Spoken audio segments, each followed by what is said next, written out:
Nobody buys a Lamborghini for practicality. They buy it for attention, drama, and the sound that makes everyone turn their heads. And the crazy part? Lamborghini started because Ferruccio Lamborghini, a tractor manufacturer, got insulted by Enzo Ferrari after complaining about Ferrari's reliability. So Ferruccio decided to build his own cars, just to prove Ferrari wrong. That revenge created one of the most iconic supercar brands in history. Today, Lamborghini isn't just a car company, it's pure theater on wheels. From the streets to social media, every Lamborghini feels loud, aggressive, and impossible to ignore. So today we're breaking down the 7 levels of Lamborghini, from the entry-level beasts to the ultra-rare monsters that barely feel real. Let's get into it. Level 1. The Lamborghini Gallardo. Before the Huracan became the face of Lamborghini, there was the Gallardo. And for an entire generation, this was the dream car. Introduced in the early 2000s. 5.0-liter naturally aspirated V10, later upgraded to a 5.2-liter. Around 500 to 560 horsepower depending on the version. And most importantly, it was the Lamborghini that finally made the company real money. Because before the Gallardo, Lamborghini was exotic in the purest sense of the word.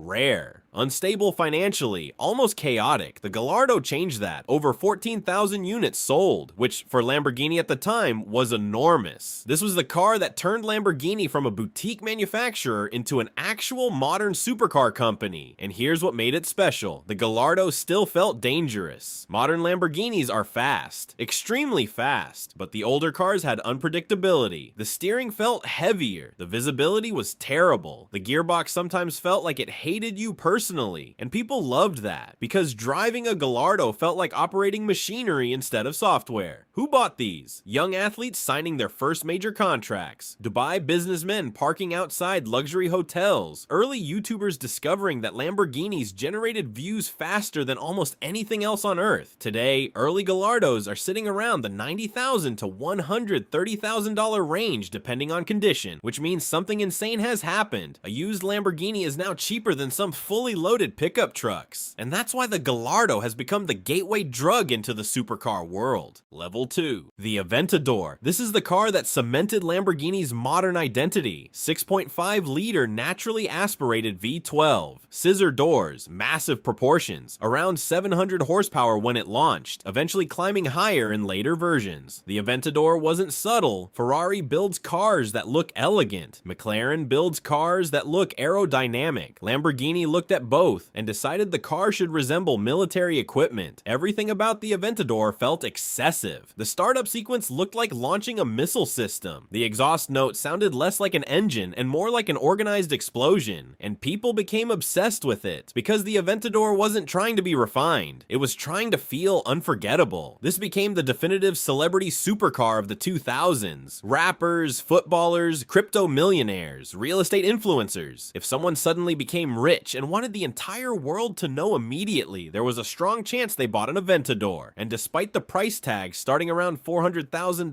dealerships struggled to keep demand under control. Because the Aventador delivered something modern luxury cars often lose. Drama. Even standing still, it looked aggressive, especially in bright colors. Verde Mantis, Arancio Argos, Giallo Orion. Lamborghini understood something most luxury brands forgot. Attention itself became the product.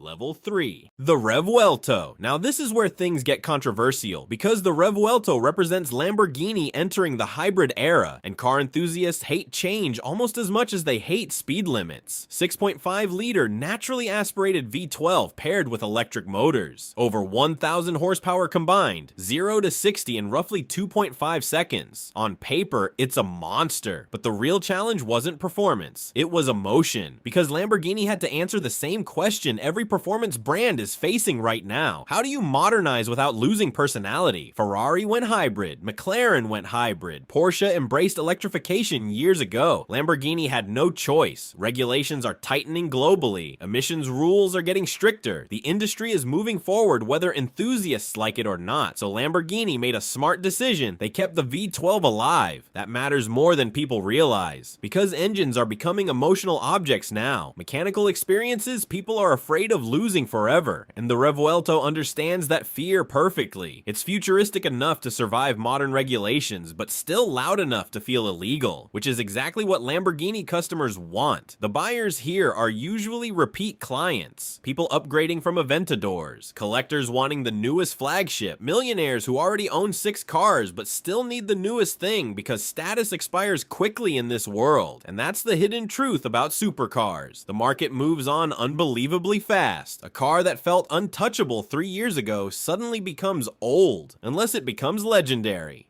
Level 4. The Murciélago SV. Now we enter the territory where Lamborghini stops feeling commercial and starts feeling mythical. The Murciélago Superveloce, one of the last truly raw V12 Lamborghinis before technology started smoothing everything out. 6.5-liter V12, around 670 horsepower, rear-wheel drive insanity, limited production. This car had a reputation, not because it was easy to drive, because it absolutely wasn't. The Murciélago SV demanded respect. Heavy steering, brutal clutch engagement, visibility so poor you practically guessed where corners were. But when people describe old Lamborghinis as special, this is the feeling they're talking about. Modern supercars are unbelievably capable. The older ones felt alive, and collectors know it. That's why clean Murciélago SV examples now regularly push into 7-figure territory depending on rarity and specification. Because cars like this are disappearing. Naturally aspirated, minimal electronic interference,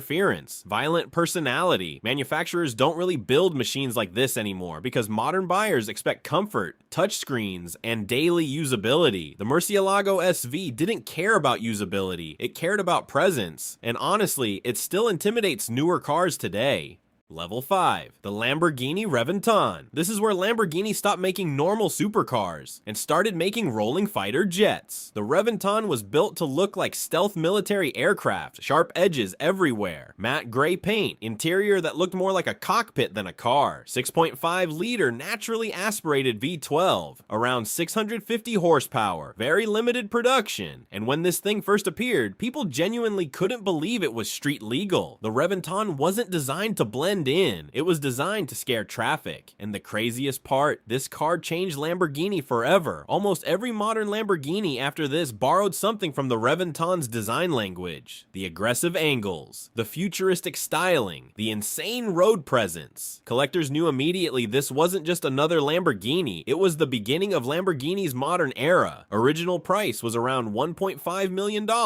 Today, worth massively more, because cars like this stop being transportation. They become trophies. And that's what level 5 really is. Not just speed, not just luxury, exclusivity. Because at this level, owning the car matters less than owning something almost nobody else on Earth can touch. Level 6, the Sian. Now we're entering hypercar territory. The Sian isn't just rare, it's Lamborghini experimenting with the future while pretending it still lives in the past. 6.5-liter V12 paired with a supercapacitor hybrid system, around 819 horsepower, extremely limited production, and the supercapacitor part matters, because instead of using conventional battery technology like most hybrids, Lamborghini used supercapacitors for faster energy delivery and lower weight. Which sounds technical until you realize what it really means. They wanted electrification without making the car feel heavy or numb. That's the balancing act now. Every performance brand is trying to preserve emotion while adapting to modern technology. And honestly, Lamborghini probably does it better than most because subtlety was never part of the company's DNA anyway. The Sian looks insane. Massive angles, futuristic lighting, body panels that resemble concept art more than production design. And that's intentional. At this level, the car is no longer transportation. It becomes a moving sculpture. Most owners barely drive them. Some examples will spend more time inside climate-controlled garages than on public roads. Which sounds ridiculous until you realize many of these cars appreciate faster than luxury real estate.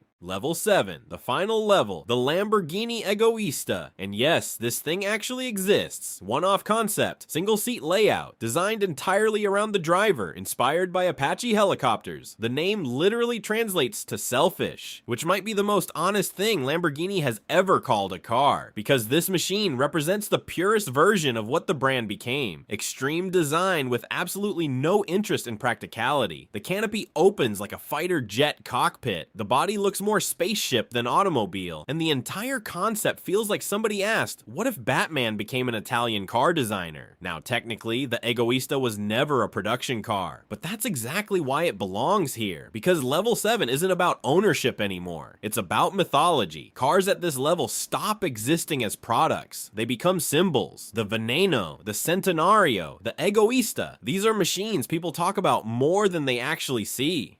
And maybe that's the point, because Lamborghini figured something out decades ago that most companies still don't understand. People don't remember reasonable cars. They remember emotional ones. That's why Lamborghini survived. Not because it was practical, not because it was efficient, because every generation produced at least one car that made people stop mid-conversation just to stare at it. And that's rare. Today, the company is backed by German engineering, owned by the Volkswagen Group, and supported financially by modern global luxury markets. But somehow, despite all the corporate structure behind it, Lamborghini still feels chaotic in the best possible way. That original spirit never disappeared. Ferruccio Lamborghini built the company to challenge Ferrari, but somewhere along the way, Lamborghini stopped competing with other car brands entirely. Now it competes with attention itself. Every Lamborghini is designed around one question: how unforgettable can we make this? And honestly, nobody answers that question better, because Ferraris impress people, Porsches earn respect, McLaren's showcase engineering, but Lamborghinis make entrances. And deep down, that's what most buyers wanted all along. If you enjoyed this breakdown, subscribe, because next time, we're diving into another 7-level automotive empire that became bigger than the machines themselves. See you in the next one.